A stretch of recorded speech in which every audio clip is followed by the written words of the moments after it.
읽었던 누가복음 19장 28절부터 40절까지 말씀으로 오늘 돌들의 소리라고 하는 제목으로 말씀을 나누기를 원합니다. 이미 광고도 드렸다시피 오늘은 종려주일입니다. 종려나무는 야자수를 말하는데, 종려주일이라고 하는 것은 예수님께서 십자가를 지시기 위해서 예루살렘으로 입성하실 때에 그 백성들이 환호성을 부르면서 호산나 찬송을 부르면서 겉옷을 피고 또 종려가지를 흔들었던 데서 기인을 합니다. 예수님의 그 전체 삶 중에서 예루살렘을 방문했던 적은 7번이 있습니다. 7번인데 누가복음 2장에 나오는 대로 40일 만에 결례를 행하기 위해서 방문하고, 12살 때 유월절 때문에 방문한 것, 부모님 때문에 방문한 것 외에 공생의 3년 반의 기간 동안 방문하셨던 적은 5번입니다. 왜 예루살렘을 방문했다라고 표현을 했냐면요, 예수님의 대부분의 사역은 갈릴리 중심에서 이루어졌습니다. 갈릴리는 그 지도에서 보시면은 북쪽에 갈릴리 호수가 있고, 그 요단강을 따라서 쭉 이렇게 내려오면 150km 이상 쭉 내려오면 밑에 사해바다가 있습니다. 이 사해바다 그 좌측에 예루살렘도 있고 예수님의 고향인 베들레헴도 거기에 있습니다. 그런데 예수님이 어릴 때 자란 동네는 나사렛이라고 하는 동네인데, 거기서 갈릴리 지방이 있습니다.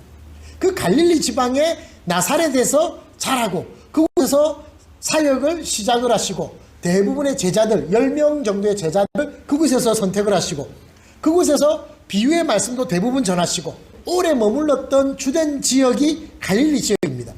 그런데 특별한 이스라엘의 절기가 될 때, 그때 성전이 있는 예루살렘을 방문했는데, 5번 방문 중에서 한 번은 수전절 때, 그 다음 한 번은 초막절 때, 그 다음 3번은 유월절 때. 그런데 마지막 유월절을 맞이해서 예루살렘을 방문한 것이 오늘 본문에 나오는 종려주일이라고 하는, 예수님이 십자가에 지시기 위해서 예루살렘을 방문한 마지막 방문이 마지막 유월절 때 방문한 것입니다.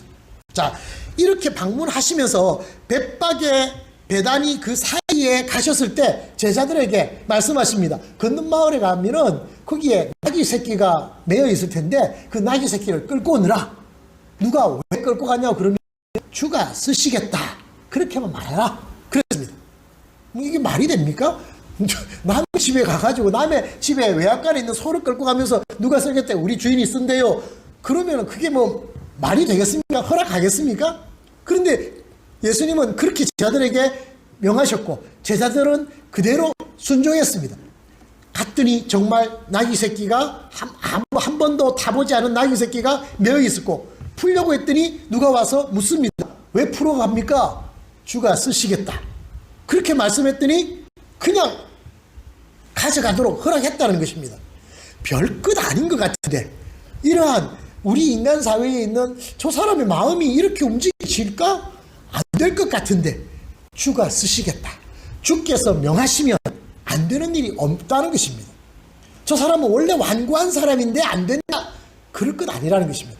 주님께서 하신다고 하면은 그때 그 시간 그 사람에게는 완고함이 아주 눈녹듯 녹여져서 마음이 풀어지고 허락하고 너그러워지고 할 수도 있는 것입니다.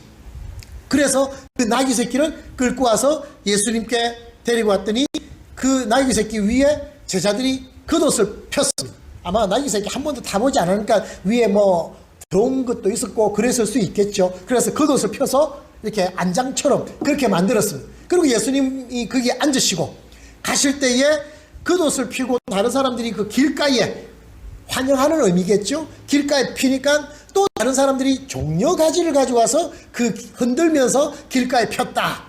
오늘 읽었던 본문에는 나오지는 않습니다. 누가복음에는, 오늘 읽었던 이 누가복음에는 그냥 그 겉옷을 덮고 겉옷을 길가에 폈다, 거기까지만 나옵니다. 그런데 공간복음인 마태복음과 마가복음에 보면, 마태복음에 보면은요, 무리의 대다수가 그들의 겉옷을 길에 펴고 다른 이들은 나뭇가지를 베어 길에 펴고, 마태복음 21장 8절. 마가복음 11장 8절에는 많은 사람들은 자기들의 겉옷을, 또 다른 이들은 들에서 벤 가지를 길에 펴며, 조금 더 구체적으로 나뭇가지를 베어서 길에 폈다 했는데, 마가는요 들에서 배워온 그 나뭇가지다. 어디에서 배워왔다는 것까지 조금 더 구체적으로 언급을 한 것 같습니다. 오늘 누가에는 그 나뭇가지 이야기가 빠져있는 상황인데 요한복음 12장 13절에는 종려나무 가지를 가지고 맞으러 나가 외치되 호산나 찬송하리로다. 주의 이름으로 오시는 이 곧 이스라엘의 왕이시여 하더라.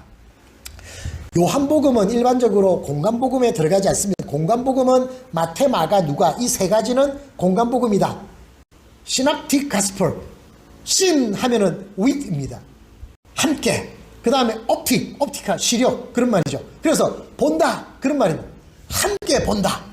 이 사건을 이 사람은 여기에서 보고 저 사람은 여기에서 보고 이 사람은 여기에서 봤을 때 각각 같은 사건을 다른 모습으로 볼 수가 있습니다. 그래서 그것을 기록을 하면서 어떤 사람은 예수님께서 나귀 새끼를 탈 때 누가 옷을 피는 것을 봤습니다. 그러면 옷을 피는 것을 적었겠죠. 그런데 이 사람은 그 다음에 옷을 피고 좀 더 보니까 누가 나뭇가지를 이렇게 흔들어 오는데 들에서 꺾어온 것을 길에다가 피는 것을 보았습니다. 그러면 그 사람은 들에서 가지를 꺾고 온 그 스토리를 적겠죠. 그 나뭇가지가 종려나무 야자수라는 것을 알고 있는 어떤 사람은 구체적으로 종려나뭇가지를 배워와서 흔들면서 깔았다 그렇게 표현할 수 있겠죠. 그래서 한 사건을 공통관점, 그게 공관입니다. 공통관점을 가지고 각각 자기 입장에서 보아서 기록한 것, 그게 공간복음입니다. 그래서 조금씩 같은 사건이지만은 다르게 나타날 수가 있는데 그 모든 것을 종합해보면 실제 예수님의 사건이 있었을 때 어떠한 모습인지를 구체적으로 우리가 더 잘 깨달을 수가 있는 것입니다. 그게 공간복음의 매력이기도 합니다. 요한복음은 제4복음서라 그렇게 이야기를 하면서 다른 복음서와는 시각도 좀 다르고 관점도 다르고 방향도 좀 다릅니다. 시작 시점부터 전까지도 좀 다릅니다. 그래서 공간복음에는 들어가지 않고 제4복음서다 그렇게 이야기를 합니다. 그런데 이 제4복음서 요한복음에는 구체적으로 종려나뭇가지라는 것을 언급하고 있습니다. 이 모든 것을 다 종합해 본다면은 지금 이 장면이 어떻게 진행되어졌다라는 것을 우리는 더 잘 이해할 수가 있는 것입니다. 그래서 그때 그 들에서 꺾어온 그 나뭇가지가 종려나뭇가지였고 그것을 흔들면서 호산나, 호산나는 여호와여 우리를 구원하소서 그런 말인데 하나님께서 정치적 메시아로 생각을 했건 아니면은 영적 우리의 구원자로 생각을 했건 그 당시에 있었던 사람들은 하여튼 예수님을 메시아로 구원자로 환영하면서 예루살렘 입성을 환영하면서 그렇게 맞이하는 그런 장면이 오늘 성경에 기록되어져 있는 것입니다. 그래서 종려가지를 흔들었기 때문에 그것 때문에 유래가 되어서 지금 이 주일을 기념하기 위해서 종려주일이다 그렇게 이야기를 하는 것입니다.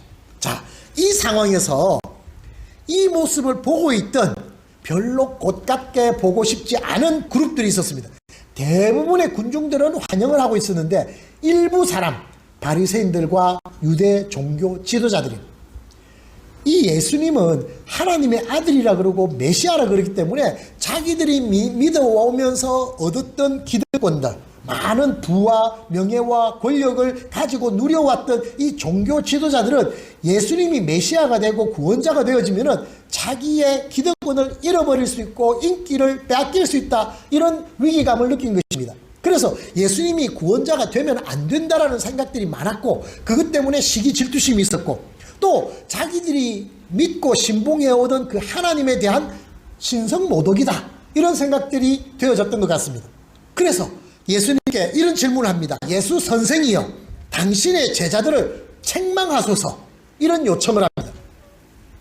지금 사람들은 거기에 모인 대부분의 사람들은 예수님을 주 또는 왕, 구원자 이런 식으로 생각하고 그렇게 부르고 있는 상황인데 이 그룹은 바리새인들과 이 종교 지도자들은 예수 선생이여 결코 주, 왕 이런 것과는 비교가 안 될 만큼 한참 낮게 여기는 그런 모습을 보게 됩니다. 당신의 제자들을 책망하소서 쉽게 말하면 저 사람들 저렇게 떠들지 못하게 입을 막으소서 조용하게 하소서 그 말입니다. 그때 예수님께서는 그 사람들에게 저들이 침묵을 하면 돌들이 소리 지르리라 그렇게 말씀합니다. 호산나 찬송하면서 막 만세를 부르면서 환영을 하는데 바리새인들과 유대인들이 예수님의 제자들을 조용히 시키라고 그렇게 했더니 예수님께서는 저 사람들이 저 소리를 하지 않으면, 저 이야기를 하지 않으면 여기 있는 이 돌들이 저런 소리를 낼 것이다, 그렇게 말씀하신 것입니다. 뭐 말이 안 되는 말이겠죠. 돌들이 소리 지른다는 것은 정상적인 그런 합리적인 이성적인 이야기가 아닙니다. 그렇지만 이 예수님의 이 말씀에는 의미가 있는 것입니다. 예수님을 메시아로 환호하는 저들의 그 찬양의 정당함을 확인하는 그 말씀이기도 하고, 또 그 다음에는 반드시 그렇게 찬양되어져야 하는 필연성을 주장한 것입니다. 다시 말하면 예수님께서 구원자로 메시아로 찬양받는 것은 어떠한 특정한 부류의 사람 때문에 또는 그런 세력 때문에 막아서는 안 된다, 영원히 하나님의 말씀이 온전히 인정을 받고 선포가 되어지고 구원자인 이 메시아가 온전히 그리스도로 존경을 받고 인정받고 선포되어지고 찬양을 받아야 된다, 그것에 대한 당위성을 주님께서 말씀하신 것입니다. 이런 것을 보면서 우리 믿는 자들은 우리가 하나님 앞에 예배드리고 하나님을 찬양하고 하나님의 말씀을 증거하는 데 있어서 나의 위신이 깎여지고 내가 경제적인 손해를 보고 내 명예가 실추가 되어지고 하는 물리적인 그런 정신적인 압박과 핍박과 위기가 온다 할지라도 그 일은 중단되어져서는 안 된다는 것입니다. 결코 그 어떠한 세력도 그 어떠한 장애도 내가 그리스도인으로서 해야 할 그 당연한 일을 스탑해서는 안 된다 하는 것을 지금 주님께서 말씀하시는 것입니다. 교회는 하나님의 교회입니다. 그리스도를 머리로 한 온 지체들이 이룬 믿는 자들에 의해서 이루어진 것이 교회입니다. 그래서 하나님은 이 교회를 통해서 세상을 정복하고 세상을 다스리도록 그렇게 우리에게 당부하셨던 것입니다. 이 일을 당부받은 사람들이 믿는 저와 여러분들이고 우리 교회인 것입니다. 그래서 이 일을 위해서는 우리가 결코 중단 없는 전진을 할 수 있어야 됩니다. 교회는 어떤 특정한 한두 사람에 의해서 방해를 받거나 한두 사람에 의해서 좌지우지 되어서도 안 되는 것입니다. 하나님의 말씀 앞에서 전체가 다 동의되어진 상황에서 말씀 중심으로 가야 되는 것입니다. 이것이 바로 교회인 것입니다. 목사를 할지라도 목사가 그 교회를 교인들과 또 심지어는 하나님의 말씀과도 위배가 되어지면서 자기의 인간적인 이익, 개인적인 이익과 명예를 생각하고 그렇게 교회를 다스리고 이끌어온다? 그러면 안 되죠. 그러면 큰일 납니다. 또 조금 더 좋게 이야기를 해서 이 목사 한 사람 때문에 아니면 특정한 어떤 한 사람 때문에 이 교회가 뭐 더 많이 좋아진다, 이것도 그렇게 건강한 모습이 아닙니다. 이 사람만 없으면 교회가 어려워진다는 말이 되기 때문에 그것도 별로 건강한 모습은 아니라 그렇게 볼 수 있습니다. 제가 이 선교사로 나오기 전까지 제가 부교육자 생활하면서 뭐 이렇게 주일학교를 맡아서 하지 않습니까? 유년부도 맡아봤고 중등부 또 고등부 청년부 대학부 뭐 이런 그 부서들을 맡아서 제가 지도교육자로서 했었는데 뭐 제 입으로 말씀드리긴 조금 그렇긴 한데 잘했을까요? 좀 잘했다라고 칭찬들을 좀 들었습니다. 부산에서도 그랬고 서울에 와서 3년을 사역할 때도 그랬고 인천에 가서도 뭐 비교적 잘한 쪽에 들어갔던 것 같아요. 자, 근데 그중에 서울에서 제가 사역을 할 때 잘했어요. 교사들도 처음에는 좀 힘들었는데 그래도 잘 이렇게 독려하면서 했더니 그 어떤 다른 기관하고 비교가 안 될 만큼 교사들도 단합이 쫙 잘 되고 열심히 나오고 학생들도 오고 뭐 그래서 양적으로도 질적으로도 굉장히 좀 성장이 되어져서 목사님으로부터도 칭찬을 받았지만은 뭐 교인들도 굉장히 많이 좋아하고 그런 상황이었습니다. 그러다가 제가 이제 인천에 있는 교회로 다시 부임을 해가지고 가게 될 때 많은 분들이 아쉬워하면서 그러면 우리 중등부 우리 청년부는 어떡합니까? 목사님 가시고 나면은 우리 그때는 제가 목사가 아니었죠. 제가 전도사였는데 하여튼 전도사님 가시고 나면은 우리는 어떡합니까? 큰일 났네요 하고 막 그런 이야기를 해요. 그럼 제가 뭐라고 이야기를 해야 될까요? 아유, 하나님의 교회인데 저 없어도 또 잘 되고 또 누군가 오셔서 또 잘 하시겠지요. 또 그렇게 되어져야 되고요. 제가 기쁜 마음으로 진심으로 그렇게 제가 말을 했습니다. 그리고는 제가 인천으로 갔습니다. 그렇게 몇 개월 정도 지나고 난 다음에 길을 가다가 부감 집사님을 길에서 만났어요. 우연히. 너무 반갑더라고요. 저하고 참 잘 이렇게 동력하고 했던 그 집사님이시기 때문에 굉장히 많이 반가웠어요. 아이고 반갑다고 하면서 막 이야기를 하면서 아이고 교회 어떻게 잘 지내고 있냐고, 교회가 내가 떠나고 난 다음에도 그 중등부와 청년부가 잘 되고 있냐고, 제가 그 이전에 떠나고 난 직후에 한 두어 달 있다가 들리는 소문으로는 제가 있다가 가고 나니까 아유 많이들 어려워하고 힘들어하고 막 좀 별로 안 좋아요, 이런 이야기를 언뜻 들었어요. 그리고는 몇 개월 지나고 난 다음에 그 부감 집사님을 만나가지고 길에서 이야기하는, 어떻게 교회는 다 평온하고 내가 맡았던 그 기관들 잘 되고 있습니까? 새로운 교육자 와서 잘하고 있습니까? 이랬더니 예, 이제 좀 자리 잡아가지고 이제는 또 좀 잘 되고 있습니다, 그러는 거예요. 제 마음이 섭섭한 거예요.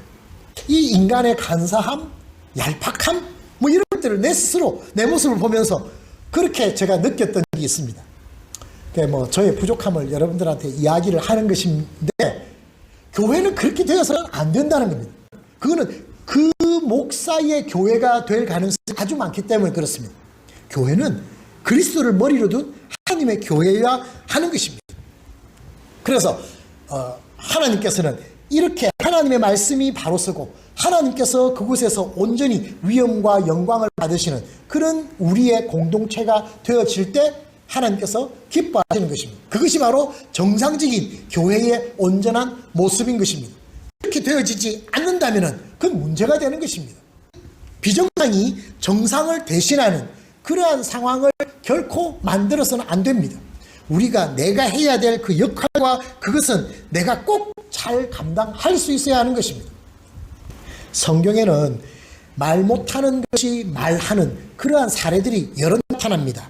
창세기 4장 10절에 가인이 아벨을 쳐 죽였을 때 아벨의 핏소리가 땅에서부터 호소한다라고 이야기를 했고, 야고보서 5장 4절에 보면요, 지주가 품꾼에게 싹을 주지 아니하자 그 품꾼의 싹이 소리를 지른다, 그렇게 표현하기도 했습니다. 또 베드로후서 2장 15절에는 말하지 못하는 나귀가 사람의 소리로 말하여 선지자의 미친 행동을 저지하였다라고 하는 내용도 나옵니다. 선지자의 미친 행동을 저지하였다는 것은 민수기 22장에 나오는 발람의 이야기를 말합니다. 이스라엘 백성들이 출애굽에서 가나안 땅으로 들어가려고 할 때 계속해서 전성을 이루어오고는 이스라엘 백성들의 두려웠던 모압 왕 발락이 발람 선지자를 이용해서 이스라엘을 저주하라고 부탁하는 그 내용입니다. 이런 모습들을 볼 때 성경에는 여러 차례에 걸쳐서 하나님께서 이야기할 때 무생물인 또는 짐승인 어떤 존재들이 하나님의 말씀을 대언하는 그런 상황에서 사람의 목소리로 말을 한다라는 표현들을 하는 것을 보게 됩니다.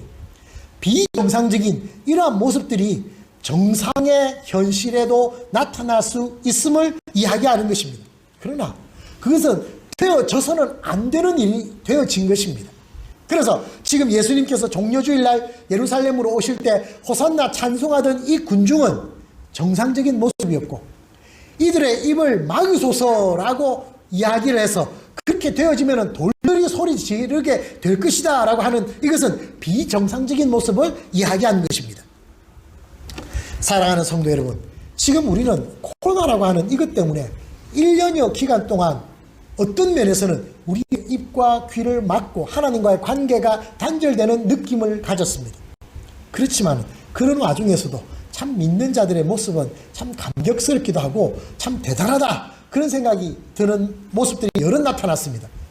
개인적으로 묵상을 하면서 예배를 드리는 사람부터 335 모여서 예배를 드리는 사람, 가정 예배로 예배를 드리는 사람, 또 큰 교회에서는 교회 주차장에 모여가지고 목사님은 앞에 다니면서 이야기를 하고 마당에서 차 안에서 라디오 방송 주파수를 맞춰가지고 예배를 드리는 정말 기이한 장면들이 많이 나타났습니다.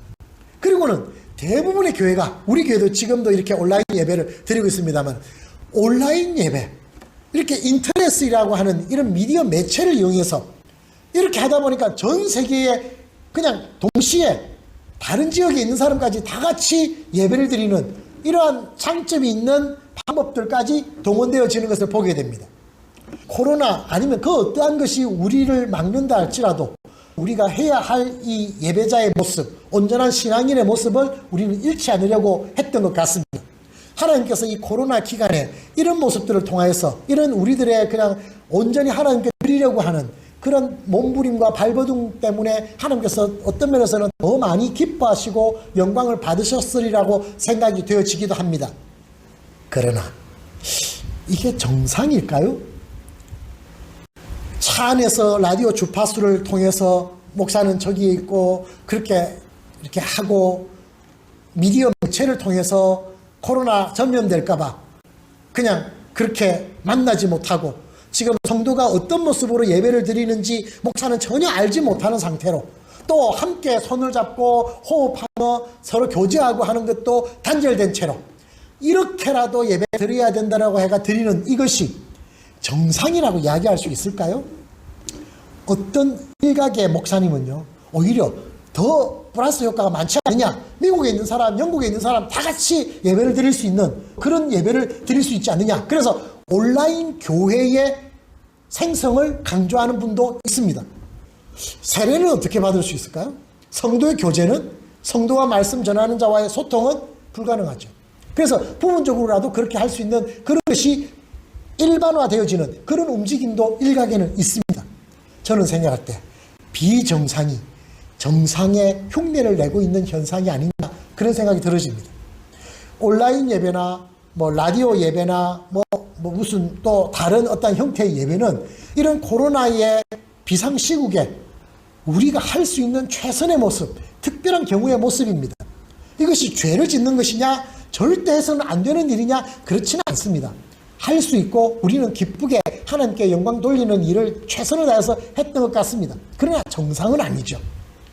대통령제와 같은 우리나라 민주주의 사회에서 대통령이 유고시에 부통령, 우리나라에서는 국무총리가 대신해서 대행을 하죠.